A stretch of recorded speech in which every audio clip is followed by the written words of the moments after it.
Good evening, everybody. My name is Spencer. For those that maybe seen us on channels they're not used to seeing, and I am with the amazing Kirsty Logan.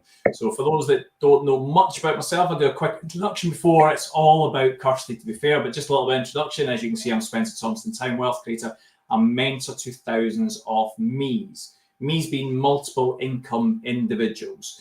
And with half the UK population, working population that is, now with a secondary income stream, that has dramatically risen, and that's because of the cost of living. In fact, 5 million people had a secondary income stream in 2017, but by the end of 2025, they reckon 25 million. So I'm going to be doing a series of interviews, and we're starting tonight with Kirsty. Now, a little bit of background to Kirsty is she's been with the same employer for 20 years next week. Wow, that is truly incredible. But what's even more incredible is she's a single mom to the fabulous Ewan. So Ewan, you get a little fabulous shout out for that as well. And she's also one of the rock stars within our team. So I'm going to ask her a series of just 5 questions tonight. And if she does well, we might invite her back next week as well. So Kirsty, you're a multiple income individual. You've got your day job, or you actually work different shifts, and you can maybe elaborate on that. But what was happening in your life when you started your journey on having a secondary income stream? Well, it was a really interesting time, Spencer, because it was lockdown. So times were different for absolutely everybody. Not so much for me, because my role at the time was classed as an essential worker. So while I was watching everybody enjoying that wonderful summer that we had, and most of my airport colleagues were on furlough, I was not. I was at work every day, which was pretty difficult. Ewan was 9, schools were closed, we were homeschooling. Yeah, it was a really difficult time, on top of all the other things that single parents have to do, all parents have to do, but it's a wee bit magnified for single parents. So there's all the, so we were homeschooling, there's childcare that chucked in there, there's full-time shifts, there's life admin, there's all the different activities and things they had to do, but know that a lot of that was going on. But it was a busy time, and I just felt like back then, not so much now, but back then my brain was really busy all the time, and I had loads of tabs open all the time and not necessarily in control of any of them. And at that time, there was no furlough for my team whatsoever. So I knew from the get-go that I was going to be in work every day, which is probably a bit of a saviour actually, because it just made me feel a little bit more secure in my job. But it also had me thinking, how can I simplify my life? And that was when a chap from my old job from years ago came along, who I'd kept in touch with through social media, and offered me a way to simplify some of my life admin. I thought, who wouldn't want to do that? So I had a little look. So he came along, he showed me this way to consolidate things and just make things easier, and saved me about £70 a month in the meantime. So I was pretty much thinking to myself, why isn't everybody doing this? Why? I don't understand why people don't know about this. So I went away off and I was telling everybody about it, and Stuart said to me, you know, Kirsty, you could probably help a lot of people by doing this in your spare time. And of course I laughed, because I'm a single parent, and I've always been a single parent since Ewan was a baby. Spare time isn't something that you probably even have spelled back then, far less actually be able to use. So yeah, I kind of said, I didn't write it off, because I thought it was a brilliant idea. I loved the concept, and it had really made my life easier and saved me a bit of money. So he followed up with me just to see how things were going and how I was experiencing things, and it was loads of good feedback. I said to him I was really pleased with his service, and I thought that the customer service was really good. And he said it to me again, how would you feel about following what I do and coming and doing this with me? And again, I said, no, it's just not the right time for me. Mm-hmm. So I think where was my life at the time? I had a good job, I had a decent income, I had some debts, which I was managing, I wasn't worrying about them, quite a big mortgage, but like everybody else, I was in the cost of living crisis like everyone else, not really knowing what was going to happen with everybody's jobs, and not that much disposable income at the end of the month. And while it's good not to have to worry about bills, I didn't have the life that I wanted. So I gave him a bit of time on the third time to show me what the earnings would be like, because I thought I'm not writing it off completely, but I'm not paying attention to that. And he showed me the upfront income and what it could, how do we think about what that difference that would make? But it wasn't until he showed me what the recurring income could look like in the future and how that could potentially safeguard my retirement and add into my pension, and that got my brain going. And I started thinking, could I retire early? Could I pay off my mortgage early? Could I have an extra holiday every year? Which very quickly made me rethink how much spare time I had. And I found some spare time. When I saw that opportunity, it was like nothing I'd ever seen before. And I've got to admit, it does sound too good to be true. It absolutely did. But I thought, well, what have I got to lose? I never had anything to lose, really. There was no massive investment. The only thing I had to invest was a wee bit of time, and he showed me, he linked arms with me, showed me what to do. All I had to do was copy him and do what he was doing and have a bit of belief in myself. So yeah, I went for it. And then very, very shortly after that, I was approached by, or overall my whole team were approached by the management of the airport, and we'd gone into a second lockdown. Things weren't improving any, nobody was still being able to go by any. We'd had a small period where there'd been a bit of air travel, but we're right back into the throes of it again. And like any business, they approached us and said, okay, so you guys are essential workers, but we're going to cut down on the hours that you're working. And he threw it out to the team to make a decision about who was going to take the cut. And I was nobody wanted to do it. Nobody wanted to take a cut in wages. And, we felt like we've worked all the way through this. How dare you throw this at us? Yeah. I was able to put my hand up and say, I'll take one for the team. Because I've now got a way that I can still continue to earn money. Give me some time and I'll make some more money somewhere else. And the airport were very, very supportive of people having a second income, because by that time we'd started to see people getting made redundant. So they were very supportive of, feather your nest, make sure that you've got something that you can fall back on, because we can't promise your jobs anymore.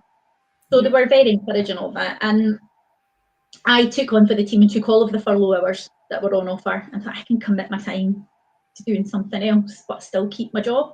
And many of my friends will say even now that if I fell out a window I would go up the way, because they reckon I'm a really, really lucky person. But I didn't see that as luck at all. I saw it as digging my well before I was thirsty. I saw an opportunity. It probably wasn't even the reason why I did it. I was just curious. But I was so glad I did, because it gave me a safety net and options. It gave me options and opened loads of doors for me to be able to do something else and earn in another way. And I could see the state the country was in, and the state that the employers were in, and people losing their jobs left, right and centre. So took some action and went to work. And that's it, really. That's where I was, and that's how it worked out for me in the first wee while. Brilliant, brilliant. So much to unpack amongst all of that. From you were shown not just once but 3 times, and obviously Stuart could see in you what I now know, because I have the privilege of working with you. The extra £850 a year or whatever that works out to be savings, I'm sure that was particularly useful just on the savings, never mind the earnings side of things there as well. But the fact you were able to indirectly help others, via your work, that they were in there so they weren't feeling the pinch and you could go and do something else. And another thing you said there about you falling out the window and going upwards, people call that luck, L-U-C-K, labour under correct knowledge. you knew that you could do something that, as you say, would change right now, but also your future as well. Amazing. So much there to unpack. So in terms of when you kind of got started, you've alluded to it a little bit. So from an emotional point of view, your decision to join, was it more based on fear? Was it ambition? Was it hope? What was the right, I'm going to do this? There was a fair bit of curiosity because I'll be honest, I kind of wanted to prove Stuart wrong and say, see, it was too good to be true. But actually, I couldn't, because it turned out to be absolutely amazing and more than I could ever have imagined. But I'd say the main leading emotion for me was probably, would you call it an emotion? Responsibility. Responsibility for Ewan. Sure. Ewan's dad doesn't contribute financially at all in any way, so all that responsibility is on me to make sure that he's fed, that he's clothed, he's got everything that he needs, that he's got a roof over his head, that we've got a secure place to live. So I bear that responsibility pretty heavily, not just for those things, but also because as a kid we never had much growing up. I mean, we didn't want for anything, but that was the way it was for me and most of my friends back then. It was just different times, wasn't it? Yeah. So I just felt like if Ewan was going to feel like that, it wasn't going to be because I was on my own. Okay. There was no way I was going to have him having less than a household that had two parents. And I just felt, even there was a few things have been said to me through my life that have just made me even more determined to make sure that I will provide everything that he needs. But I remember very clearly, and it's weird because I don't have very many memories from school or anything like that, but I remember I must have been in third or fourth year, and I remember watching some of the fifth years driving in and parking their car at the school. And back then that was unheard of because people just didn't have that kind of money. And I remember wondering, what's that like? Not driving your car into school, but what must it be like to walk out of your house in the morning and jump in a car and drive it to school because your parents have got enough money to provide that for you? What must that be like? Yeah. I'm not saying that I want to be massively rich or to give Ewan stuff that he hasn't worked for, because he's got a very strong work ethic and I've drilled that into him. Brilliant. But I just don't want him to have to worry about it, and I don't want him to think that he can't have the lifestyle that his friends have got because it's just his mum. If that makes any sense. But that's where it came from for me, was that I can not only secure things for the future to make sure that I've got an income coming in, whether I work or whether I don't, but also right now, I can take him on an extra holiday, or I don't have to say no to the pair of trainers, or he never has to see me worrying about it. Sure. Amazing. It's amazing how your own personal experiences in the past has driven you to move forward. As you say, it's not necessarily that you had a terrible upbringing, far from it, I'm sure, but it was like just to maybe get to that next level and not go backwards, so to speak, in terms of how you perceive things, so that you can have those options to move forward. It's amazing that you've instilled that work ethic in them, because there's no point in giving people something without them realizing there's an element of work involved in that. Yeah. Okay, brilliant. So obviously everything's been completely plain sailing since you've come in, because you've done amazing. There's no getting away from that. So how did your family and friends react when you told them that you were involved in this? I'm assuming they were all massively supportive and were your complete, okay, maybe not then. No. Okay, so tell me. My family were dubious. Just to set the scene, my family are rule followers. Most of them are rule followers. I'm the black sheep. I'm the one that'll take the risk. I'm the one that'll say, what about if you've done that? Or I wouldn't say I'm a stand on the ledge risk taker, but if I can see something that could potentially make a difference and potentially be quite good, I'm not scared to take that risk. And that's, I think, where the luck thing comes from. People say if you fell out a window or what the way. It's not the case. It's just the fact that the other people are scared to lean out the window.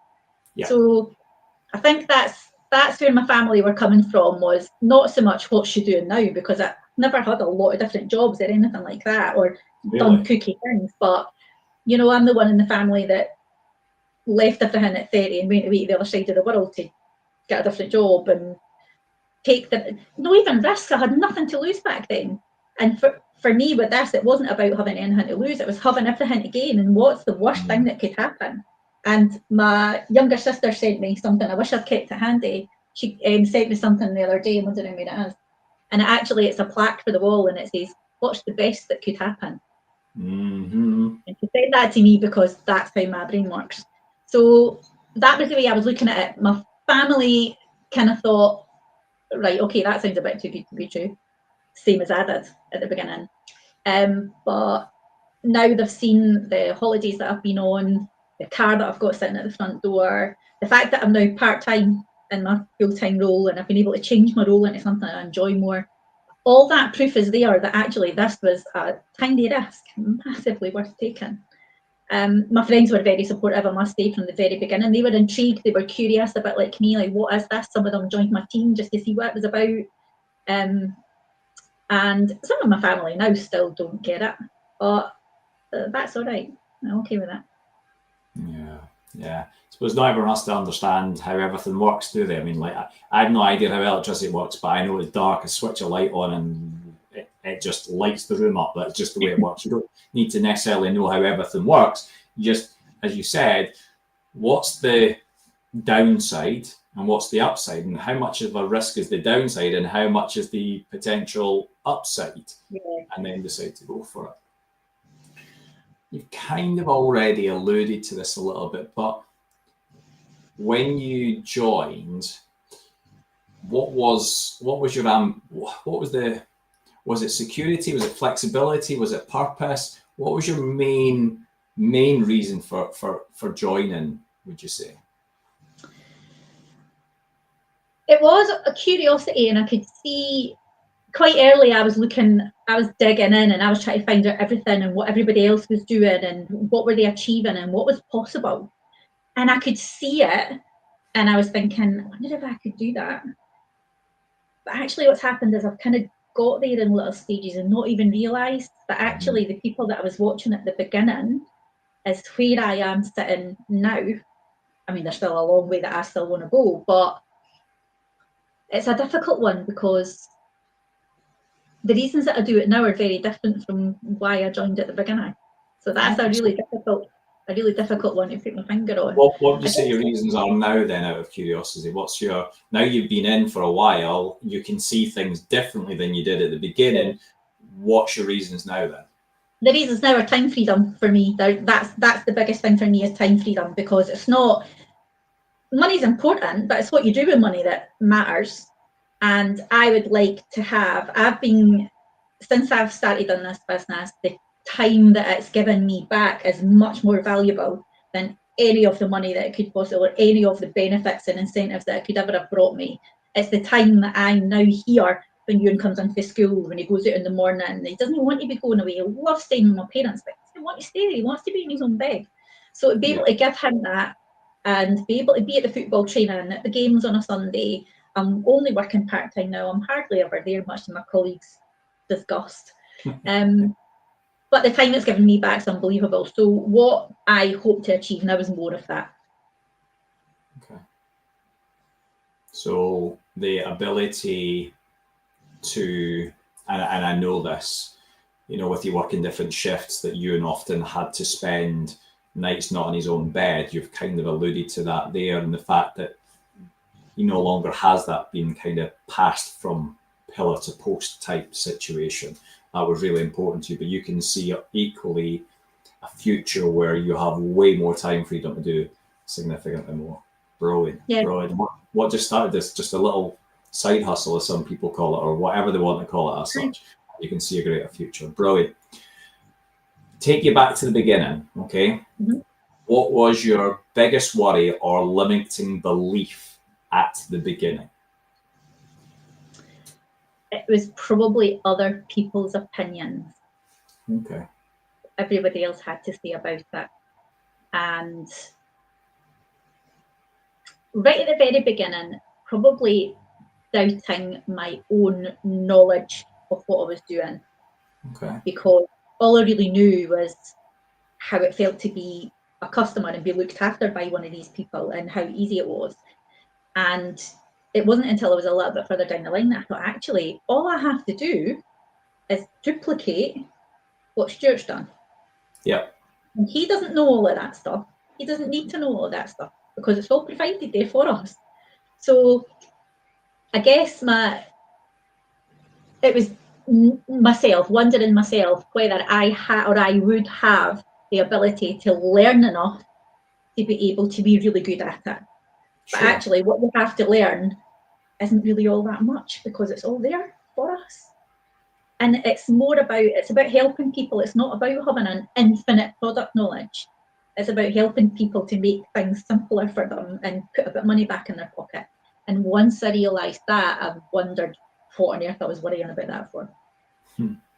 It's funny, isn't it, how everyone's exactly the same. We have these seeds of doubt in our mind that we put in, which is unfounded because, as you said, with respect to Stuart, he had just followed a proven system where the support was there to help him help you. So if you're just duplicating that, you're going to get exactly the same again. Yet we want to make things more complicated for ourselves to justify sometimes our own thoughts. Yeah, absolutely. Brilliant. Well, Kirsty, I was hoping to just be on for 15 minutes, but you have absolutely, as you do everything, you over deliver. So we've been on for just over 20 minutes. So if it's okay with you, what I'd like to do is ask you to come back again and we'll carry on this conversation. And the sort of things I want to talk through is the breakthroughs that you've had, your results, your lessons, your legacy. So for all of those that have tuned in, whether it's on Facebook, Instagram, YouTube, wherever it is, come back in, make sure you subscribe, you follow Kirsty, go find her on the social medias as well. Kirsty Logan, you cannot miss her. She's an absolute rock star, as I said earlier on. Thank you so much for your time tonight, Kirsty. It's been an absolute pleasure. Thank you. I thoroughly enjoyed that. Thanks, Nathan. Take care.